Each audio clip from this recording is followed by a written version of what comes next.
News చూస్తున్నాము. TVK అధినేత విజయ్ కి బిగ్ రిలీఫ్. ప్రభుత్వం ఏర్పాటు కోసం గవర్నర్ గ్రీన్ సిగ్నల్ ఇచ్చారు. 118 మంది ఎమ్మెల్యేలు సంతకాలతో గవర్నర్ని విజయ్ కలవడం జరిగింది. మంత్రుల లిస్టుని కూడా గవర్నర్కి విజయ్ అప్పగించారు. రేపు అసెంబ్లీలో బల నిరూపణకు సిద్ధం కాబోతున్నారు విజయ్ వివరణతో గవర్నర్ సంతృప్తి చెందారు. సీఎంగా విజయ్ ప్రమాణ స్వీకారానికి అడ్డంకులన్నీ తొలగిపోయాయి. మరి కాసేపట్లోనే గవర్నర్తో ఇటు పళనిస్వామి భేటీ కాబోతున్నారు. ఏఐడిఎంకే అధినేత పళనిస్వామి మరి గవర్నర్ని ఎందుకు కలవబోతున్నారు? పళనిస్వామి ఏ బాంబు పేలుస్తాడోనంటూ టెన్షన్ మొదలైంది. బిగ్ బ్రేకింగ్ చూస్తున్నాం. ఇవాళే టీవీకే అధినేత విజయ్ ప్రమాణ స్వీకారం జరగబోతుంది. ఉప్పల్ ఇటు చెన్నైకి సంబంధించిన నెహ్రూ స్టేడియంలో విజయ్ ప్రమాణ స్వీకారం జరగబోతుంది. ఇటు పళనిస్వామిని కలిసి విజయ్ వెళ్తున్న విజువల్స్ ని మనం చూడొచ్చు. దానికి సంబంధించిన వీడియో విజువల్స్ ని మనం చూస్తున్నాం. ఇటు పళనిస్వామి మరి కాసేపట్లో మరి గవర్నర్ని ఎందుకు కలవబోతున్నారు? విజయ్ ప్రమాణ స్వీకారం, ఆయన ప్రమాణ స్వీకారానికి ఇప్పటిదాకా ఉన్న అడ్డంకులన్నీ కూడా ఒక్కసారిగా తొలగిపోయాయి అనుకోవచ్చు. ఇవాళ ఆయన ప్రమాణ స్వీకారం జరగబోతుంది. రేపు అసెంబ్లీ లెజిస్లేటివ్ అసెంబ్లీలో ఫ్లోర్ టెస్ట్ జరగబోతుంది. అక్కడ ఎవరెవరు టీవీకే పార్టీని విజయ్ని ఎవరు సపోర్ట్ చేయబోతున్నారో అనేది రేపు తెలియనుంది. మొత్తం మీద దీనికి సంబంధించి ఒక డీటెయిల్ అప్డేట్ తీసుకునే ప్రయత్నం చేద్దాం. ఇటు ఏపీ నుంచి మా ఇన్పుట్ ఎడిటర్ కృష్ణమోహన్ అందుబాటులో ఉన్నారు. కృష్ణమోహన్తో మాట్లాడి తెలుసుకునే ప్రయత్నం చేద్దాం. కృష్ణమోహన్ చెప్పండి, ఇవాళే ప్రమాణ స్వీకారం ఉండే అవకాశం ఉందా? గవర్నర్ విజయ్ పార్టీకి విజయ్కి చీఫ్ మినిస్టర్గా ప్రమాణ స్వీకారం చేయడానికి గ్రీన్ సిగ్నల్ ఇచ్చారా? డెఫినెట్గా తమిళనాడు ఎన్నికల్లో విజయ్ ఏదైతే 2 రోజుల నుంచి టెన్షన్ ఎదుర్కొందో అది గ్రీన్ సిగ్నల్కి క్లియర్ అయింది. తమిళనాడు గవర్నర్ గ్రీన్ సిగ్నల్లో ఇచ్చేశారు. అయితే సాధ్యమైనంత త్వరగానే మీరు ప్రభుత్వాన్ని ప్రమాణ స్వీకారంతో పాటు మీ బలం కూడా నిరూపించుకోవాలని చెప్పిన నేపథ్యం. దీంతో విజయ్ ముఖ్యమంత్రి ప్రమాణ స్వీకారానికి అడ్డంకులు పూర్తిగా తొలగిపోయి బహుశా ఈరోజు జరుగుతుందా రేపు జరుగుతుందా అని చూడాలి. బహుశా ఈరోజు జరగకపోవచ్చు అనేది తమిళనాడు సోర్స్.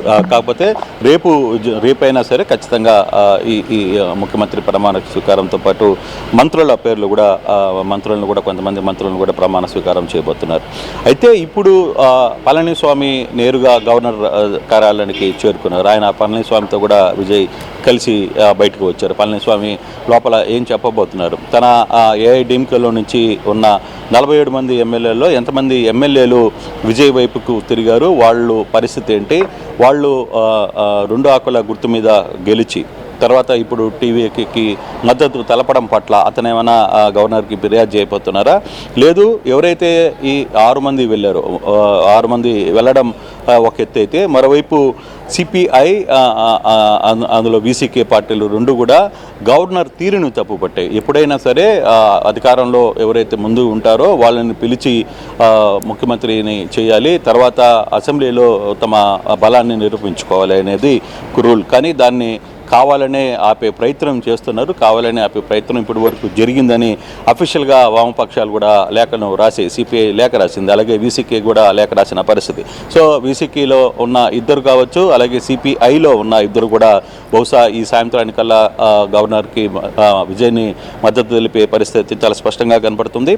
సో విజయ్కి ఇంకా అడ్డంకులు క్లోజ్ అయినట్టే. ఆయన ముఖ్యమంత్రిగా ఆయనతో పాటు ఉన్న సహచర మంత్రులు ఎవరు లిస్టు కూడా గవర్నర్కి ఇచ్చారనేది తెలుస్తుంది. సో అది ఆ ప్రమాణ స్వీకారం ఈరోజు జరుగుతుందా రేపు జరుగుతుందా అనేది. అయితే ఈరోజు యాక్చువల్గా ఉదయాన్నే జరగాల్సిన పరిస్థితి ఉంది. ఏర్పాట్లను కూడా పూర్తి చేశారు. కానీ నిన్న జరిగిన అడ్డంకితో ఒకసారిగా ఈరోజు జరగదనేది. అందుకే విజయ్ పూర్తిగా కూడా దాని కాన్వాయ్ని తర్వాత ఇతరకు సంబంధించిన సెక్యూరిటీ వింగ్స్ని వీటన్నిటిని కూడా అక్కడి నుంచి పంపించి వేశారు. ఆయన కొంత అసహనానికి గురైనట్టుగా మనకి అర్థమవుతుంది. కానీ ఈరోజు గవర్నర్ గ్రీన్ సిగ్నల్ ఇచ్చిన నేపథ్యంలో ఇక క్లియర్గా కాబోతుంది. ఇక అడ్డంకులు తొలగిపోయిన పరిస్థితి విజయ్ ముఖ్యమంత్రిగా ప్రమాణ స్వీకారం చేయడమే తరువాయి. సో విజయ్ అభిమానుల్లో కూడా కొంత కోలాహలం కనబడుతుంది. విజయ్ అభిమానులు పెద్ద ఎత్తున కూడా ఈ సందర్భం తర్వాత వాళ్ళ ఆనందాలు వెల్లబిస్తున్న పరిస్థితి అయితే మనం చూస్తున్నాం. కానీ ఓవరాల్ ఆ కంటెంట్లో తమిళనాడు ఎలక్షన్స్లో ఎప్పుడూ జరిగిన ఇష్యూస్ ఈసారి జరిగాయని మనం అర్థమవుతుంది. ఒకవైపు డిఎంకే కూడా చాలా క్లియర్గా వాళ్ళు చెప్పారు, మేము ఏఐడిఎంకేతో మేము కలవట్లేదు అని చెప్పి క్లియర్గా చెప్పారు. మరోవైపు ప్రజలు ఇచ్చిన తీర్పుని మేము గౌరవిస్తాం. మా కుటుంబం నుంచి ఎవరైతే మాతో సహకరించారో వాళ్ళందరితో మేము ఇప్పుడు వెంట ఉంటాం. అయితే కాంగ్రెస్ మా కుటుంబంలో నుంచి వెళ్ళిపోయింది. కాంగ్రెస్ కనీసం మాకు చెప్పకుండా వెళ్ళిపోయింది. కాంగ్రెస్ మమ్మల్ని ద్రోహం చేసింది అనేది డీఎంకే చాలా సీరియస్గా తీసుకుంటుంది. ఈ నేపథ్యంలోనే తిరువనంతపురంలో మేయర్గా ఉన్న కాంగ్రెస్ అభ్యర్థులను కూడా ఈరోజు దించేసే పరిస్థితి కూడా కనబడుతుంది. అక్కడ రెండు